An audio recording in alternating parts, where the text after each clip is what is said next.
ఓం నమ శివాయ శ్రీమాత్రే నమ. మిత్రులకి శ్రేయోభిలాషులకి అలాగే నన్ను ఇంతగా ఆదరిస్తున్న యూట్యూబ్ ప్రేక్షకులందరికీ కూడా పేరు పేరు ధన్యవాదాలు. ఈరోజు మనం ఒక అద్భుతమైన తేలికైన ఉపాయం తెలుసుకుందాం. చాలామంది మిత్రులు మెయిల్స్లోను కామెంట్స్లోనూ మా కుటుంబంలో ప్రతి చిన్న విషయానికి గొడవలు అవుతున్నాయండి. అంటే భార్యాభర్తల మధ్య కానీ, తల్లిదండ్రులు, అక్క చెల్లెళ్ళు, అలాగే ఏ పని చేసినా అవ్వడం అక్కడి దాకా వచ్చి ఆగిపోతుంది. అవడం లేదు. అనుకున్న పని ఏది కూడా పూర్తి కావడం లేదు. చాలా చిరాకు వస్తుంది. దీని నుంచి బయటపడడానికి డబ్బులు ఖర్చు కాకుండా చేసుకోగలిగే ఉపాయం చెప్పండి అని చాలామంది అడగడం జరిగింది. డబ్బులు పెద్దగా ఖర్చు కావు, తేలిగ్గా అవుతుంది. ఈ ఉపాయానికి కావాల్సింది ఉప్పు, అలాగే తెల్లటి క్లాత్ కావాలి. ఇది స్కిప్ చేయకుండా చూడండి, ఎందుకంటే స్కిప్ చేస్తే అర్థం కాదు. లెంతీ వీడియో అయితే కాదు, చిన్న వీడియోనే. ఎందుకంటే పదార్థానికి ఉన్న శక్తిని ఆ విధి విధానంగా చేసినప్పుడు ఆ ఫలితం అనేది వస్తుంది. ఎలా చేయాలి, ఏ విధంగా చేయాలి చెప్తాను. మిత్రులరా, మీకు ఈ వీడియో నచ్చినట్లయితే కనుక లైక్ చేయండి, నా ఛానల్ని సబ్స్క్రైబ్ చేసుకోండి, గంట సింబల్ని యాక్టివేట్ చేసుకోండి, 10 మంది మిత్రులకు షేర్ చేయండి. అలాగే మీకు ఏదైనా సమస్య ఉంటే ఆ సమస్యకు సంబంధించిన వీడియో కావాలంటే నా వీడియోల్లోకి వెళ్ళండి, నా ఛానల్లో ఉన్న వీడియోలోకి వెళ్ళండి. మీరు స్క్రోల్ చేయండి, కిందకి స్క్రోల్ చేసుకుంటూ వెళ్తే మీకున్న సమస్యకి మీరు ఆచరించగలిగితే ఆ ఉపాయాన్ని ప్రయత్నించేయండి. ఆచరించలేకపోతే వేరే ఒకదాన్ని ట్రై చేయండి. ఇవన్నీ కూడా మన పూర్వీకులు తంత్ర గ్రంథాల్లోనూ మామూలుగా జ్యోతిష గ్రంథాల్లోనూ, అలాగే వ్యవహారికంగా కూడా మన పూర్వీకులు చేస్తూ ఉండేవారు. చాలా ఉన్నాయి, ఇలాంటివి ఎన్నో ఉన్నాయి. ఇవి ఆచరించడానికి తేలిగ్గానే ఉంటాయి, కానీ మనం నమ్మకంగా చేస్తే ఫలితాలు వస్తాయి. నమ్మకంగా చేయకపోతే ఎలాంటి ఫలితాలు రావు. ఇప్పుడు ఎలా చేయాలో చెప్తాను. మీ ఇంట్లో నెగిటివ్ ఎనర్జీతో బాధపడుతున్నాం, కొట్టుకుంటున్నాం, తిట్టుకుంటున్నాం, అన్ని విషయాల్లో ఇబ్బందులు పడుతున్నాం. గొడవలు అంటే వేరే వాళ్ళ విషయాల గురించి మన ఇంట్లో మాట్లాడుకుంటున్నాం. ఇలాంటి సమస్యని దాని కారణం ఏంటో మనకు తెలియదు. మనం ఎందుకు కొట్టుకుంటున్నామో మనకు తెలియదు, ఎందుకు ఖర్చుకుంటున్నామో మనకు తెలియదు. పక్కింటి పుల్లమ్మ గురించి, ఎదురింటి ఎల్లమ్మ గురించి, లేకపోతే మన పిన్ని బాబాయిలు వాళ్ళ గురించి మాట్లాడుకుంటూ మన కుటుంబంలోకి వస్తున్నాం. అది కూడా ఎందుకు జరుగుతుంది మనకు తెలియదు. అది కూడా నెగిటివ్ ఇంపాక్ట్ వల్ల జరుగుతుంది.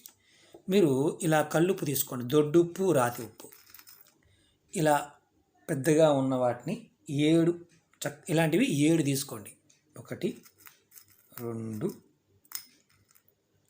వీటిని 3 4 5 6 7 పలుకులు తీసుకోండి.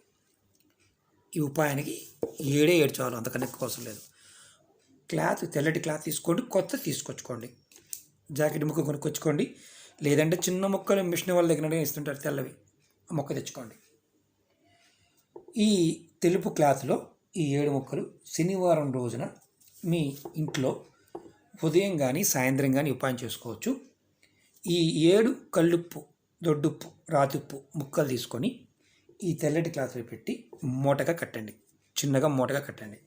కట్టిన తర్వాత మీ ఇంట్లో, మీ పూజా మందిరంలో కానీ మీరు పూజ చేసుకునే దగ్గర దుర్గాదేవి పటం ఉన్నా, లేదంటే ఆంజనేయ స్వామి పటం ఉన్నా, అంటే ఈ రెండిట్లో కంపల్సరీగా ఏదన్నా ఒకటి ఉండాలి. ఆంజనేయ స్వామి పటం కానీ, దుర్గాదేవి పటం కానీ. ఈ రెండూ లేవనుకోండి, చిన్న పటం తెచ్చుకొని పెట్టుకోండి, లేకపోతే చేయమాకండి.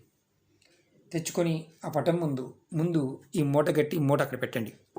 తర్వాత దీపం వెలిగించండి. మీ ఇంట్లో ఉండి మీరు రోజు చేసుకునే దీపంలాగానే వెలిగించండి. స్పెషల్గా ఏం వెలిగించాల్సిన అవసరం లేదు. ఉదయం కానీ సాయంత్రం కానీ వెలిగించిన తర్వాత మీరు ఈ మూటను అలా పెట్టాం కదా, దేవుని ముందు పెట్టాం. మీరు మనసులో తలుచుకోండి, ఏమని? మీ ఇష్టదైవాన్ని, మీ కులదైవాన్ని. అక్కడ మీరు ఇష్టపడేవారు, ఇప్పుడు ఆంజనేయ స్వామి ముందు పెట్టాం, మీకు దుర్గాదేవి అంటే ఇష్టం, ఎవరైనా సరే ముందు తలుచుకోండి. తలుచుకున్న తర్వాత మనసులో ఎలా అనుకోండి, ఏమనంటే మా ఇంట్లో జరుగుతున్న సమస్యలకి ఏదైనా దుష్టశక్తుల కారణమైన, నెగిటివ్ ఎనర్జీ కారణమైన, లేదంటే ప్రయోగ బాధలు ఏదైనా కారణమైన తొలగిపోయి మా ఇంట్లో సంతోషం, సుఖం, సంతోషం సమృద్ధిగా ఉండాలి, సమస్యల నుంచి బయటపడాలి అని నమస్కారం చేసుకోండి. తర్వాత ఈ మూటను పెట్టాం కదా, ఈ మూటని మనం తీసుకొని ధూపం చూపించాం. ఈ మూటకి చక్కగా ఇలా కట్టేసాం. ధూపం చూపించాం. ధూపం చూపించి ఈ మూటని మీ ఇంట్లో దక్షిణం వైపు, అంటే మీ ఇంట్లో దక్షిణ వైపు కబోర్డు ఉన్నా, గోడకి కిటికీ ఉన్నా, లేదా అలమర ఉన్నా, సన్ సైడ్ ఉన్నా దాని మీద ఈ మూట పెట్టేయండి. పిల్లలకి అందకుండా పెట్టండి. పెట్టేసిన తర్వాత అలమరా ఉన్న పెట్టచ్చు, ఏ ప్రాబ్లం లేదు. ఏమీ లేదనుకోండి, దక్షిణ వైపు ఖాళీ ఉంటే అక్కడ ఏదన్నా చిన్న గిన్నె పెట్టి దాంట్లో పెట్టి పెట్టేయండి. ఇలాంటి గిన్నె ఉందనుకోండి, దాంట్లో పెట్టి పెట్టేయండి. ఇంకేమీ లేదు. ఈ ఉపాయాన్ని చేస్తున్నప్పుడు ఉదయం కానీ సాయంత్రం కానీ మీరు ఎవరితో మాట్లాడద్దు. అంటే ఈ ఉపాయం చేస్తున్నంతసేపు ఎవరితో మాట్లాడద్దు. ఈ మూట పెట్టేంత వరకు కూడా ఎవరితో మాట్లాడద్దు. ఇది చాలా ఇంపార్టెంట్. ఇది మీ మనసులో అనుకున్నారు, పెట్టేశారు. మరి ఈ కల్లుప్పు ఒక్కొక్కసారి వాటర్గా మారిపోతుంది. ఎప్పుడు మార్చుకోవాలి? మీరు ఈ ఉపాయం చేసిన తర్వాత నెలకొక్కసారి మార్చుకుంటూ ఉండాలి. ఈ శనివారం చేశారనుకోండి, మళ్ళీ నెల అయిపోయిన తర్వాత మళ్ళీ ఒక శనివారం నాడు మార్చుకుంటూ చేస్తూ ఉండండి. మీ ఇంట్లో ఇలా చేయటం వల్ల ఏమవుతుందంటే, మీ ఇంట్లో ఉన్న నెగటివ్ ఏదైతే శక్తి ఉందో, జనాల ఏడుపు, అంటే మీ మీద ఎవరో ఒకళ్ళు ఏదో సందర్భంలో అనుకోకుండా మీ గురించి ప్రచారాలు చేయటం, ఏడవటం, మీకు ఇంట్లో చాలా బాగుంది, మీకేమి ఇబ్బంది అవుతుంది అనుకోవడం, మీరు నలుగురు వ్యక్తులు మీ గొప్పలు చెప్పుకుంటూ ఉంటారు కదా, మేము అది కొన్నాం, ఇది కొన్నాం, అలా ఉంది, వదిన అది కొన్నాను, వదిన, ఆడవాళ్ళు చాలామంది చెప్తుంటారు. కొంతమంది మగవాళ్ళు కూడా నేను అది చేసి అని చెప్తుంటారు. దానివల్ల కూడా ఈ నెగిటివ్ ఇంపాక్ట్ వస్తుంది. అంటే జనాలు ఏడుస్తారు. ఆ ఏడుపు అనేది తగ్గుతుంది. ఇలా నెలకొకసారి చేస్తూ ఉండొచ్చు. ఇది చేస్తున్నప్పుడు ఇంట్లో ఎవరికి కూడా నెలసరి ఉండకూడదు. ఇందులో ఎలాంటి నియమాలు, అంటే ఆహార నియమాలు ఎలాంటివి లేవు. చాలామంది ఉంటుంటారు, ఏ ఆహారం తినచ్చు. నేను ఏదైనా ఉందనుకోండి, నియమాలు ఉంటే ముందే చెప్తాను, వీడియోలోనే చెప్తాను. నియమాలు ఉంటే వీడియోలో చెప్తాను, నియమాలు లేకపోతే చెప్పను. అలాగే మీ పిల్లలు కొట్టుకోవడం, లేకపోతే చిన్న చిన్నటి గొడవలు పడటం, దానికి పెద్ద పెద్ద ఇష్యూలు అవ్వటం, అలాంటివి జరగకుండా ఆగుతాయి. ఈ ఉపాయాన్ని ఒక్కసారి క్లాత్ తెచ్చుకుంటే ఇది మనం సంవత్సరం పొడుగును వాడుకోవచ్చు, ముక్కలు చేసి వాడుకోవచ్చు, ఎలాంటి ఇబ్బంది ఉండదు. ఉప్పు తర్వాత ఏదైతే మూట కట్టామో దీన్ని ఎక్కడైనా సరే పారే నీళ్ళల్లో పారవేయాలి. అంటే కాలువల్లో కానీ నదుల్లో కానీ. మనం ఒకవేళ వీలు కాలేదు అంటే మన దగ్గరలో ఎక్కడ పారే నీళ్ళు ఎక్కడైనా సరే ఖాళీ ప్రదేశంలో, మన ఇంట్లో కాకుండా బయట రోడ్డు పక్కన కానీ చిన్న గొయ్యి తీసి ఈ మూటని దాంట్లో పెట్టేయాలి. ఇది కంపల్సరీ. అంతేగాని దీన్ని ఎక్కడ పడితే అక్కడ పారడానికి లేదు. ఈ మూటతో పాటు తీసుకెళ్ళి అలా పాడేయాలి.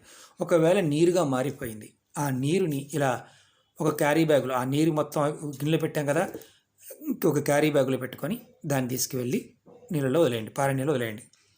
చెరువు అలుగు ఉంటుంది, దాని దగ్గరైనా వదిలేయచ్చు, ఎలాంటి ఇబ్బంది లేదు. ఓకే మిత్రులారా, మీకు అర్థమైంది అనుకుంటాను. ఇది ఖర్చుతో కూడుకున్నది కాదు, కానీ అద్భుతమైన ఫలితం ఉంటుంది. ఈ ఉపాయం చేసి చూడండి.